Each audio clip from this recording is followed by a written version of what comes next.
Hey y'all, what's up? It's Ashlyn here. I look like a hot mess, but it's okay. It is a Tuesday and you're not going to be seeing this until the new year anyway. So this is how I want to do my videos. This is how we're going to do the videos. Anyway, I went to Dollar Tree. Bad idea. I found some of their books. They do still have them coming in, but not as much as they used to. Oh, that bun is ratchet. Anyway, before we get into the books, first one we got is some clear push pins. These are actually for a friend of mine who just bought some tapestries. I did find some sticky note flags. There's 300 in here, so I thought those were going to be fun. It looks like there's like plenty of space to write stuff too, which is awesome. I did get some AAA batteries for my light thing that I bought for like $5. It's like a holographic design that goes on my ceiling. It's kind of cool. The cat loves it. Speaking of the cat, I got her this cute little pink pet bowl placemat. So we're going to see if this works out for her because right now she's using my rag. And then of course we couldn't go anywhere without getting books. So we got Heather the Totality. No idea what this is about. I've seen it so much. I decided since it was the last one to grab it before it was gone. And then of course I grabbed books 1, 2, and 3. This is called Sleepers, but this is 3 books in one. So this is a trilogy by Jacqueline Druga, something like that. It just says a normal spring morning and cascades into a nightmare world. It deals with disasters, onslaught of disease, other phenomenon throws the world into chaos. So it sounds really good. My idea of it is it's probably like Pandemic meets vampires, maybe, or something along the lines of flesh eating. So there's that little small tidbit. Now let's get into the real reason I'm doing this. I got all these wonderful pages here. Oh, this is upside down. Oh my gosh. This is like all upside down. I got some coloring pages and I got a savings tracker. We've got action plan. We've got habit tracker. We've got TV tracker for TV shows. We've got bullet journal tracker because we're going to start doing a bullet journal. So, of course, in order to do a bullet journal, I had to have the prompts and stuff. So there is a list back here of like different things I can do in my bullet journal. There's work-related planning, entertainment, finances, travel, pages about bullet journaling, schooling, all sorts of things. There's a habit tracker in here.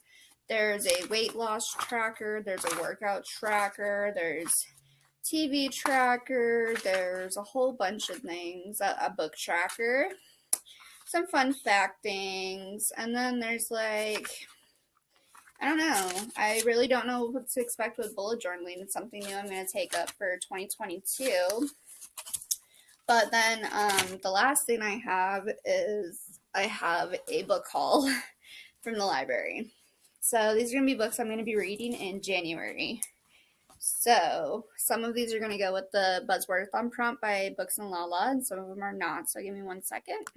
So I will be honest, upon looking for the who, what, where, when, why, and how books that start with who, what, where, when, why, and how, or have it in there, the only one I could find in my library was The Girl Who Chased the Moon by Sarah Addison Allen. Okay, now this took forever, and I actually found it in the large print section. But I went based off of the books that I saw on display, and I literally spent 3 hours in the library. I sat down, I read a chapter of each book to make sure I was even going to want it. This one I definitely want. It has this room that changes wallpaper, which I thought was really neat.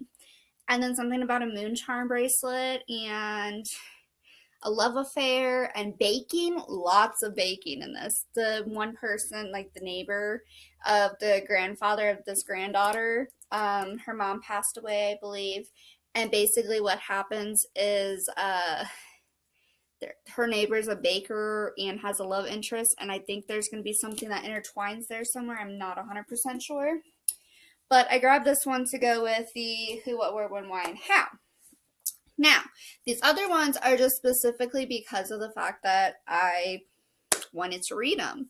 Except for this one. This one was because in the large print section I found a book series called the Anne Rules Case Files, but it was volume 10. So I went searching for volume 1. The library did not have volume 1. However, the librarian helped me find this. This is Anne Rule, and this is Empty Promises.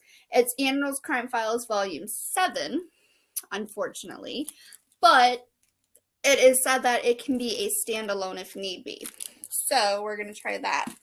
Another thing that this librarian did for me, which she's absolutely wonderful, is she got me the books in order in the series. And then there's a section for standalones. And then there's a section for fiction and nonfiction. And then there's, like, you know, synopsises and things like that for books like, if you want this, this is what you read. So that was pretty cool. Alright, so going based off that, we're just going to go through this stack here. It has no mystified order or anything like that. But I got Daughters of the Lake. Sorry. I got Daughters of the Lake by Wendy Webb. And if you guys recall, I read The Haunting of Bryn Wilder. I loved it. So this is another book by Wendy Webb who did that book. And it's another, like, dark looking eccentric book. Gosh. I thought my cat was over there. I looked down and her head is coming out of a bag. It scared the crap out of me. I am so sorry. You could totally see the fear on my face probably.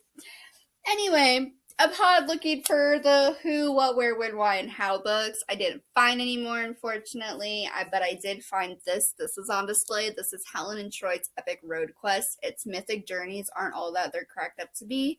And this was in fantasy. It says, witness the epic battle of the Cyclops, visit the endangered dragon preserve, please no slain. Solve the mystery of the mystery cottage if you dare. Buy some knickknacks from the fates. They might come in handy later. So I'm not going to read the whole synopsis, but this is a fantasy book. So this is, you know, a little different. This one was also fantasy.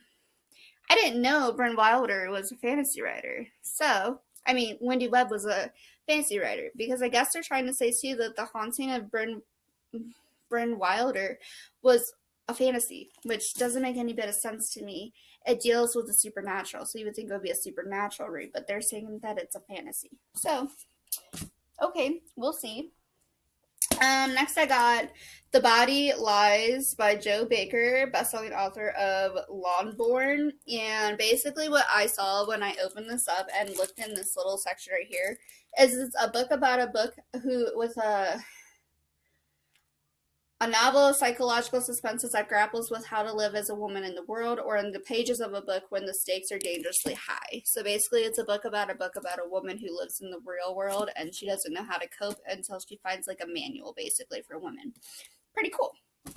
Next, we're not going to judge, okay? But it looked interesting, and I don't know how I managed to get into the smut section, but our library has a smut section, and I found The Sexy Librarian's Book of Erotica by Rose Caraway. So, of course I picked it up, like, naturally.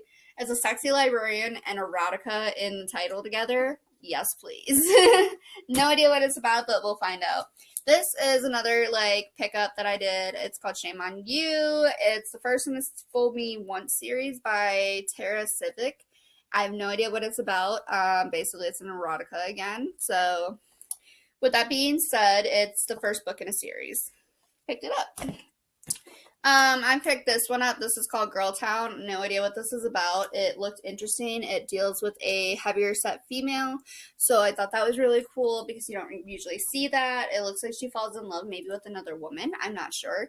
I was going through it and I saw some like tits and stuff. And then I saw like a licking action and things like that. So I feel like it's just going to be like a really sexy lesbianic book, and I'm totally here for it. I love that kind of stuff. I love people who love other people, especially even if they're their own sex. I have no, problem with that. Next, I have a Linda Howard book called Overload, and basically this says that they work in the same office building. He tries to get with her so many times, and then all of a sudden there's a blackout, and they're stuck in the building together. and things happen, and it's a once in a lifetime opportunity, so they just go for it and they get out like Donkey Kong. I don't know. And then this is the one that I picked up when I first came into the library. I saw it on display right there by the circulation desk, and it's called Never Have I Ever. But these are stories, and this is Isabel Yap. I have no idea, but it deals with a whole bunch of different like stories and stuff from other people, I believe. I didn't really look at that one. I think these are just a bunch of different stories, but like it's based on Never Have I Ever, the game Never Have I Ever. So basically, I'm wondering if they have done it.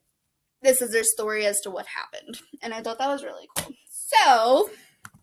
But yeah, with that being said, by the time this video goes up, I will have already finished Folded Notes from High School by Matt Boren, and I can honestly say I love this book so much. I fell in love with the characters. They're so lovable and fun, and this is definitely something you should pick up. It is in the format of letters and things like that between multiple different people. There's Matt, there's Catherine, then there's not Jules, Tara and Chris and what is her friend's name? I don't know. She goes by Soup in here, I think. Allison, maybe? Stephanie. And then there's like just Matt and Tara together, and then there's like an affair situation, and it's a beautiful read. It's really hard to believe though that they are in high school and writing these notes to each other, because of the fact that they are so well thought out notes, and the conversations that they have and the dealings that happen and the way that they write these things and the words they can understand and know. Definitely absolutely amazing. So definitely go check this book out if you ever get a chance. I picked it up from Dollar Tree, maybe? Yeah, I picked this up from Dollar Tree for $1, and I do not regret it. I loved it so much I could probably read it again. As you see, I am almost done with it. So like I said, when you guys actually see this video, we'll have already finished this. And then the only other thing that I have an update for is I have an update for Tricks by Ellen Hopkins. I finished that one. When this video goes up, I would have finished it. Right now, I'm at like 72%, so it's pretty much done. And we will be getting into a lot of things later on. Fun fact, I don't know if you guys noticed this yet, but I did sign up for Screencastify, so I will be doing reaction videos. I'm currently actually trying to do a stockpile of reaction videos right now, so I have a video to get up to you every Monday and Friday, I believe I'm going to do. Maybe Wednesdays. It just really depends on how many videos I can get out and done and figured out. They are still probably not going to be edited very well, but I'm going to do the very best I can. I am still looking for somebody to edit my videos. If there is anybody interested, please let me know down in the comment section below, or I will leave my email and you can message me on there, and I will definitely pay you like $5-10 per video that you edit for me, because it needs to be done. And I can't take up a course until March when the library has their free courses, so. But with all that being said, I hope that you enjoy this video, and I will see you in the next one. Bye!